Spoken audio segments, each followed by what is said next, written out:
Over the past 12 months, I've been using the Fujifilm GFX 100S for my landscape photography, and it's featured in many of my on-location videos over the past year.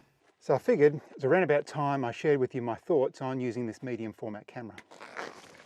I'll share some images that I've captured with it and talk about how it's fit into my workflow and help you work out whether this is the right camera for your photography. This video is sponsored by Squarespace, so if you need a website, a domain or an online store, make your next move with Squarespace and use the discount code Andrew Marr.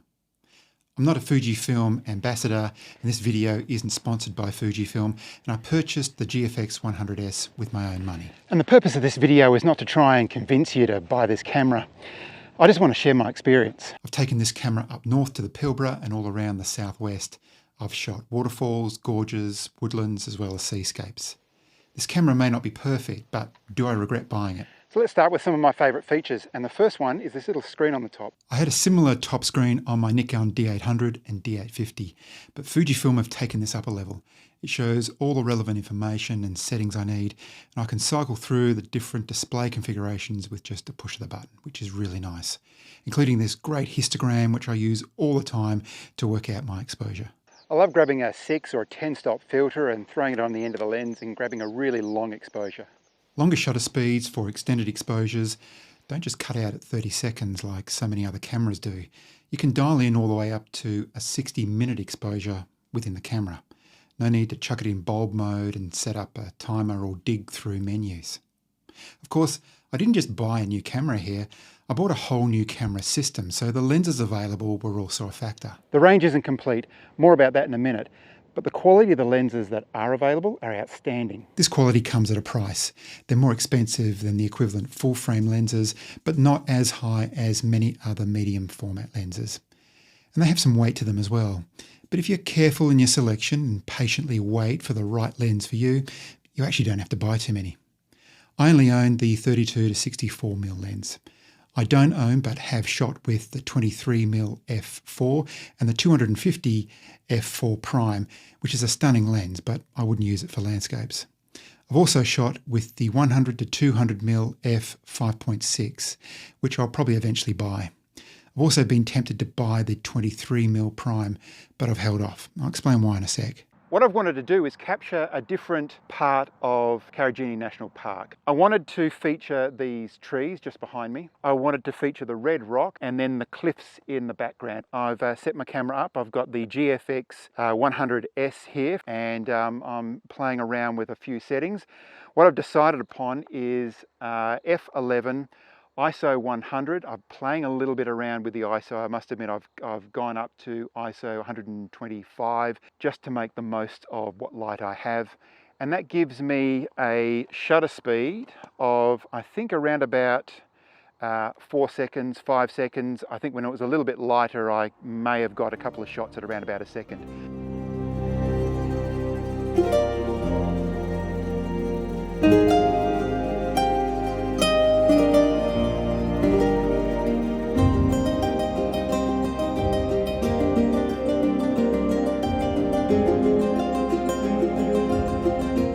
As I said, the camera's not perfect, and it could be argued that some of the features come up a bit short. The burst rates on the 100S are not high. But it's fast enough for my landscape photography. It has limited frame rates for 4K video. But I don't care about that either. The resolution of the EVF is not as high as some other cameras. Yeah, but honestly, I don't need it any higher. The back LCD screen tilts vertically up and down and horizontally to the right, just like my X-T3. It's an excellent design, very solid, and perfect for the shooting situations I find myself in. However, the screen doesn't articulate all the way around to the front. But again, I don't need that on a camera that I shoot landscapes with. So I've come back a little bit from my rock pool, or from my pool in the rock here, just so that I can get it all in with a 24mm focal length.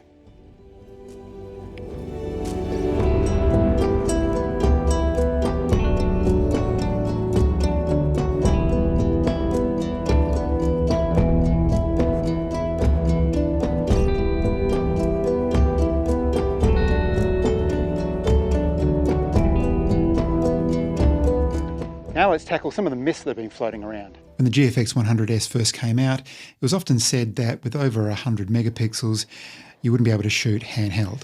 I must admit I was a little bit worried about how careful I needed to be with the 100S with camera shake or movement. I found the IBIS in the 100S is solid for shots where the camera is stationary and not panning. With the right technique, I've been able to capture shots at 32mm with a shutter speed of 1/5 and 1/4 of a second, and even sometimes 1/3 of a second, which allows me to capture movement of water in waterfalls and seascapes with great results, just like this shot at the beach. All right, got myself set up here with the GFX 100S. I've got the 32 to 64mm lens on it. I'm at ISO 100, and at the moment I've got a aperture of f/16. My shutter speed is 1/3 of a second. I've tried 1/4 of a second, and just the image is a little bit dark. This is all about testing how long I can get that shutter speed and hand holding the camera, still getting a sharp image. I'm just waiting for that right wave to come over and push enough water to create that beautiful pattern over these rocks, which have got this gorgeous green moss growing over it, so it should look really good. Here we go, this might look a little bit more promising.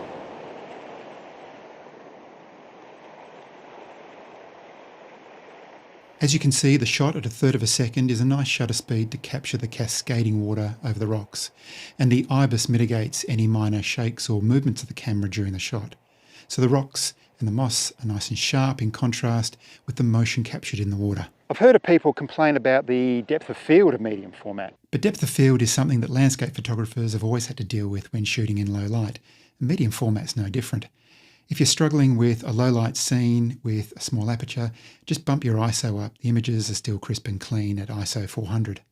Alternatively, stick with your larger aperture and just focus stack the scene with 3 to 5 shots. Keep in mind that you need to adjust for the medium format sensor, just like you do for the focal length of the lens. Many of the GF lenses go to f/32, but I've found that f/18 to f/22 is the sweet spot for a large enough depth of field for over 90% of my shots.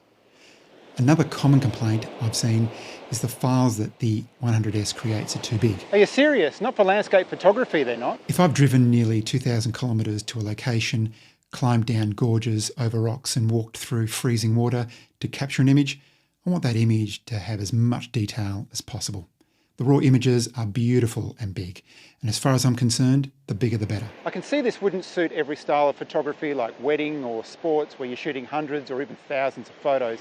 But I'm not shooting that many shots, so for landscape photos, it's great. A couple of nights ago, I went out chasing some lightning out over the coast and shot this image. It's nothing special. This is the raw file, and I haven't done any editing to it at all. The transition between the tones and the clouds are beautiful and smooth, and the detail in the veins of the lightning strike here are amazing. As I said, the lightning was off over the coast, several kilometres off the coast. And so I punched in to show you the detail. This is the full image at its original size. One of the most frustrating negative things for me about the GFX system is their lens range is not quite complete. Not for me anyway. Fujifilm is obviously working hard to improve this each year. The biggest lens missing for me is a wide or ultra-wide zoom lens. If you're familiar with my channel, you'll know that I enjoy shooting wide, particularly seascapes.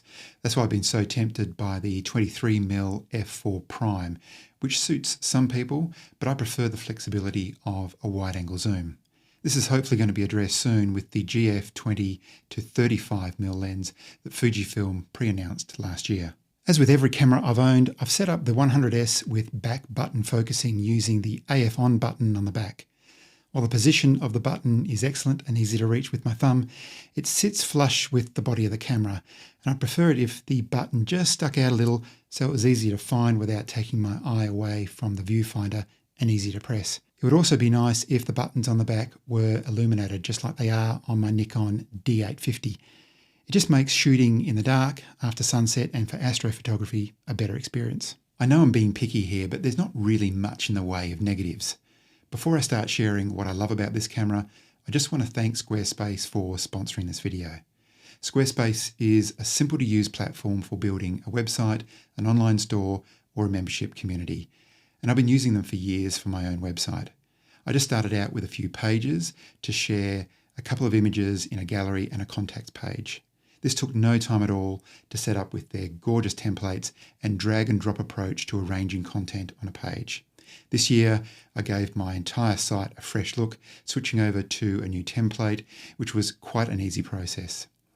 I extended my site also with an online store where I now sell photography gear as well as my landscape prints. No need for any code, plus the entire site and orders can be monitored and managed all through their mobile app. So head over to squarespace.com for a free trial, which will give you heaps of time to set up your website. And then when you're ready to launch, make sure you go to squarespace.com/Andrew Marr to get 10% off your first purchase. So what do I love about this camera? Honestly, there's so many features. I could say I love the weight. For me, it's not too heavy. I also love the size. I was so relieved when they made it smaller than the original GFX 100.